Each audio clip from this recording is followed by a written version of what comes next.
એક ફેમિલી, એક ધોળિયો, એને આપણો ગુજરાતી પરિવાર બરાબર જલારામ બાપાને માનતો હતો.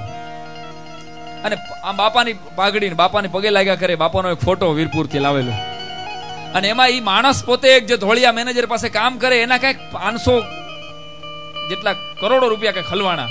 વાત મને શ્રદ્ધાનો વિષય તો પુરાવાની ક્યાંય જરૂર નથી.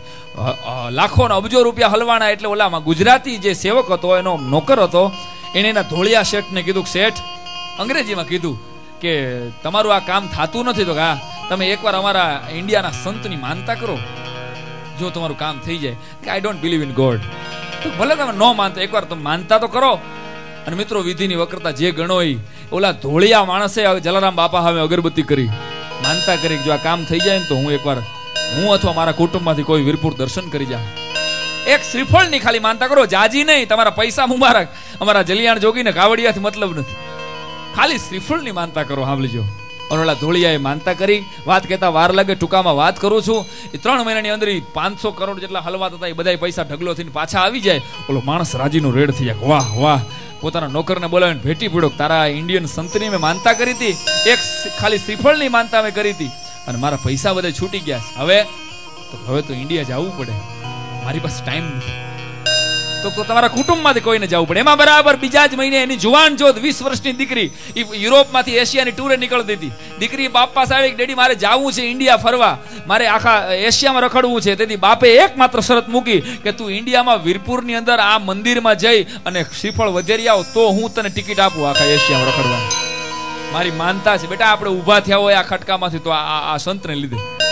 ધોળિયાએ કીધું, સાંભળજો, જેને કોઈ સંસ્કૃતિથી લેવા દેવા નથી. દીકરી કીધું કાંઈ વાંધો નહીં, જવાબ આપ્યો, બધું સરનામું લઈ લીધું. વાત કહેતા વાર લાગે, ટૂંકામાં વાત કરું છું.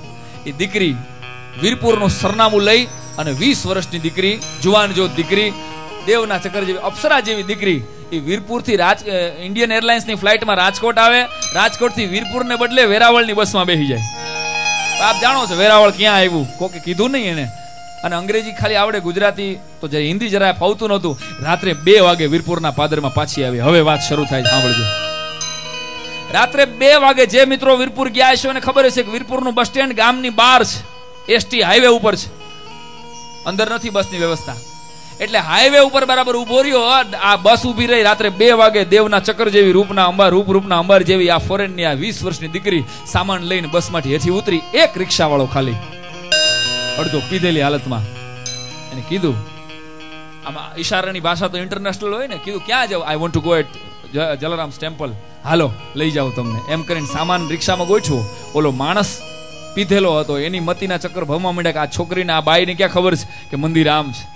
એને રિક્ષાનું મોઢું આમ ફેરવું અને કે આને બહાર લઈ જાવ. બીજા 1000 કમોતીના વિચાર કરવા માંડ્યો. જેવી દીકરી રિક્ષામાં બેહવા જાય, એ ભેગો એક વૃદ્ધે આવી અને દીકરીનો હાથ પકડી લીધો. હાથ પકડીને બહાર ખેંચી લીધી દીકરીને. દીકરી સમજી ગઈ કે આ દાદા મને ના પાડે છે આ ગાડીમાં બેસવાની, કઈક ડખો છે. સમજી ગઈ સ્ત્રીમાં એક છઠ્ઠી ઇન્દ્રિય કામ કરતી હોય ને કે આ કઈક ભૂલ થાય છે. બધો સામાન કાઢી લીધો અંદરથી અને ઓલા વડીલનો હાથ પકડી, હાથમાં માળા હાલે છે, સીતારામ સીતારામ સીતારામ કરતો કરતો. ઓલા વડીલ સમજતા નથી અને દીકરીનો હાથ પકડીને ધીમે ધીમે 15 મિનિટનો રસ્તો કાપી અને મંદિરના દરવાજાની શેરી આવીને એમ ઓલા દાદા એમ કહે છે કે બેટા તારે જાવું છે ને, મંદિર જો સામે દેખાય છે. ઓલી દીકરી આવે છે, રાત્રે જઈને ઉઠાડે ટ્રસ્ટીઓને કે હું લંડનથી આવું છું. ફટાફટ બધી વ્યવસ્થા થઈ જાય. ટૂંકામાં વાત કરું છું. અને હવારનો પોરતા, હવે સાંભળજો વાત કહું છું, હવે શરૂ થાય છે. શ્રીફળ, સાકર ને અગરબત્તી 21 રૂપિયાના હાથની માલિકો લઈ અને દીકરી કાટ કરતી પગથિયા ચડે. જલારામ બાપાનું જે મંદિર છે, મંદિરની અંદર જે ફોટો આપ જોવો છો, એક માત્ર જલારામ બાપાની હયાતીમાં રોબર્ટ નામના એક અંગ્રેજ અધિકારીએ કેમેરામાં પાડેલો ફોટો છે. એ સિવાય બીજા બધા સ્કેચીસ છે, એના દોરેલી ચિત્રમાઓ છે. પણ બાપાની આંખ જરીક ત્રાસી થઈ ગઈ છે. જાઓ ત્યારે વીરપુરા નાનકડા કલાકારને યાદ કરજો.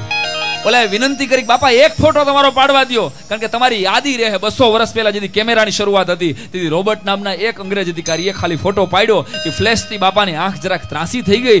એ 5 ને 6 ફૂટનો ફોટો જોયો અને હાથમાં ફોટો જોઈને ઓલી ફોરેનની 20 વર્ષની જુવાન જો દીકરીએ પૂજારીને કીધું, આઈ want to meet this gentleman, I want to meet this gentleman, મારે આ વડીલને મળવું છે. એટલે પૂજારીએ દાંત કાઢ્યા. એટલે કે બેટા ક્યાંથી આવો છો? અંગ્રેજીમાં પૂછ્યું તો કે વિદેશથી આવું. તો કે આ વડીલ તારે જેને મળવું છે ને એને તો દેવ થઈ ગયા ને 200 વર્ષ થયા. તેથી હાથમાંથી થાળી પડી ગઈ. ના હોય તો કાલ રાતે 2 વાગે મારો હાથ પકડીને મને આજ વડીલે રિક્ષામાંથી બારી કાઢી દીધી. આ આ જ પાઘડી, આ જ કપડા, આ જ માળા હતી ભલા માણસ. અને તેથી પૂજારીઓએ આવી અને દીકરીનો હાથ માથે હાથ મૂકી દીધો કે હા, તારા હાથમાં જલારામ જોગી ભલા માણા, આ દેશની નહીં પરદેશની દીકરીઓની આબરૂની જે રક્ષા કરે આ જલિયાણ જોગી ભલા માણસ, એની વાતો કરીએ તો આવી કેટલી રાતોની રાતો ટૂંકી પડે, આવા કેટલા ડાયરાના ડાયરા ટૂંકા પડે. ભલા માણસ જલિયાણ જોગીના વર્ણન ન કરાય, એને બે હાથ અને ત્રીજું મસ્તક નમાવી અને વંદન કરાય. સાંઈરામના સીતારામ.